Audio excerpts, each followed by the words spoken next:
County Sheriff Chris Morris has been arrested and charged with embezzlement. He's accused of defrauding the county by bypassing bidding requirements on an ATV purchase.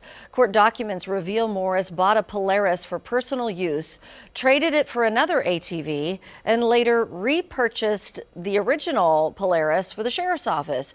He's also accused of selling it back knowing it was damaged.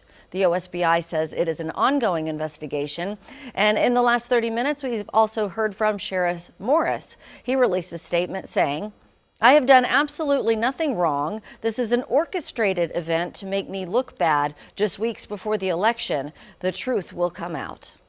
Good morning and welcome to the Bad Apple Report. It's 7:30 a.m. bright and early right here at home on the range, and oh, that sheriff's crying. Oh, it was an orchestrated attack on his character right before the election.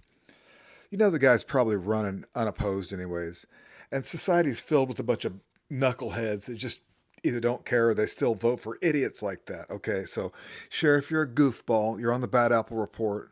You'll probably still get elected.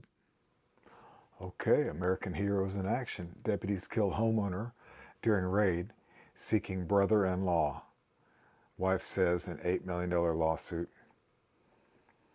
Law enforcement shot and killed a homeowner during a raid seeking the man's brother-in-law who was staying at his house.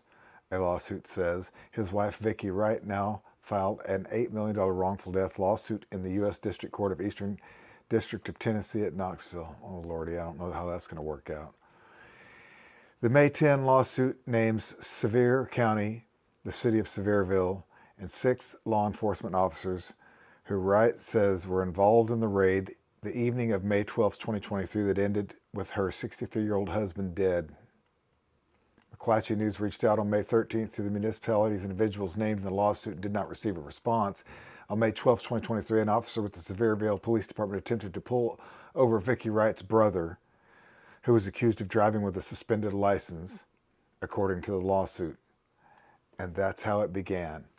The man, identified as Daryl Higdon, did not stop, and a pursuit ended due to traffic conditions, the lawsuit said.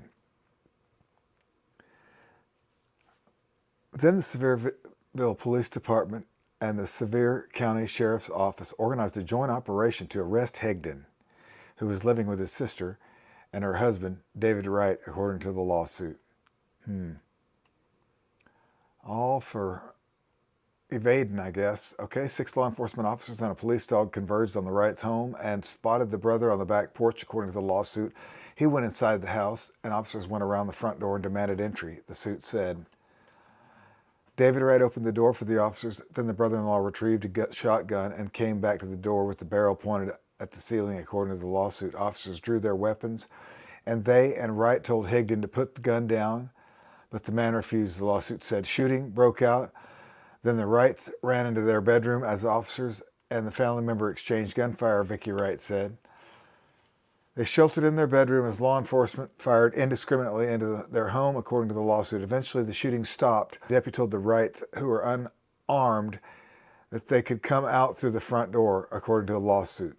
Okay, they're unarmed, and they're told they can come out through the front door. Then a deputy is accused of shooting David Wright in his head. Oh. Come on out, blang. Vicki Wright said she was also struck by a fragment of the bullet that killed her husband.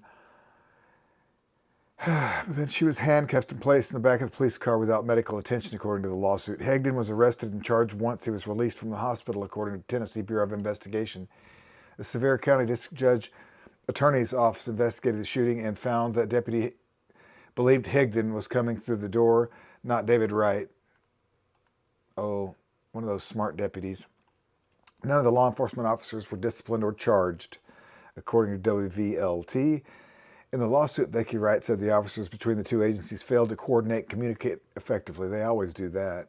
They just barrel roll, shoot, shoot, shoot. And even among themselves, the sheriff's office officers were not reasonable or adequately communicating, the lawsuit says. One sheriff's office officer shot and killed David Wright moments after another officer asked Mr. Wright a question and asked him to come out of the house.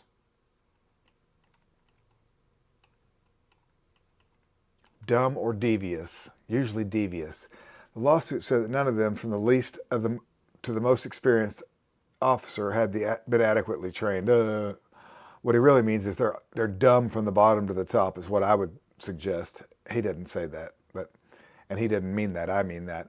She called their actions shocking to the conscious and said they violated her and her husband's constitutional rights. The lawsuit seeks $5 million compensatory damage for David Wright's death and $3 million compensatory damage for Vicki Wright's injuries.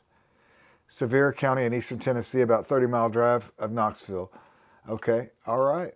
And that's what we're looking at. A lawsuit for the old Copperoo execution. It looks like the city of Antioch Police Department, those cops will cost California millions and millions of more dollars. And they just don't care. Antioch police targeted black people with dogs and 40mm launchers, suit alleges. 2 Antioch residents filed a civil rights lawsuit this week alleging city police officers intentionally injured them with a police dog and less than lethal launchers for amusement, bragged about their use of excessive force in text messages, and falsified records to conceal their misdeeds. Well, imagine that. The officers, Mortiza Amiri, Eric Rambaugh, and Devon Winger, were among 10 Antioch and Pittsburgh police officers and employees indicted by the federal government last year in a sprawling misconduct case that spiraled out of an FBI investigation uncovering thousands of racist text messages. Nearly half of the Antioch Police Department was temporarily placed on leave. Wow. The chief resigned, and the officer's racial bias tainted dozens of criminal cases. Amiri, Rambaugh, and Winger's use of force against plaintiffs Jesse Wilson and Dejon Smith was allegedly part of a years-long pattern in which they planned and carried out excessive force against minorities, especially black people, according to the federal lawsuit filed Wednesday in the Northern District of California. These guys were planning and targeting them. The officers allegedly referred to the targets as guerrillas, among other derogatory language. While the incidents in question against Wilson and Smith took place in 2021, it's only because of the unearthed text messages that they have the evidence they need to sue, their attorney Fulvio Cangini said to KQED. The reason we're bringing this lawsuit now is because we didn't have the information to bring the lawsuit before, Cangini said. It's only because of the FBI investigation into the Antioch Police Department that we know that there was a conspiracy amongst officers to target minorities and to intentionally violate their civil rights. Okay, they took their time and they did it right. Cangini said the text messages are sickening. The Antioch Police Department and the city attorney did not respond to the request for comment. Much of the officers' planning was carried out in text messages revealed by the FBI probe, in which they frequently described the desire to beat people and allow Percy, their canine unit, to bite them, according to the lawsuit. February 2019, Rambaugh texted Amiri, "Yeah, buddy, we're going to F some people up." Court documents show they discussed revenge for some effing with an officer, and Amiri texted Rambaugh, "Blood for blood." Ooh, man, these guys. In January 2021, an officer texted Amiri and asked about his interaction with the suspect. Amiri responded, "LOL, putting a pistol in someone's mouth and telling them to stop stealing isn't illegal." Oh, these guys. Typical.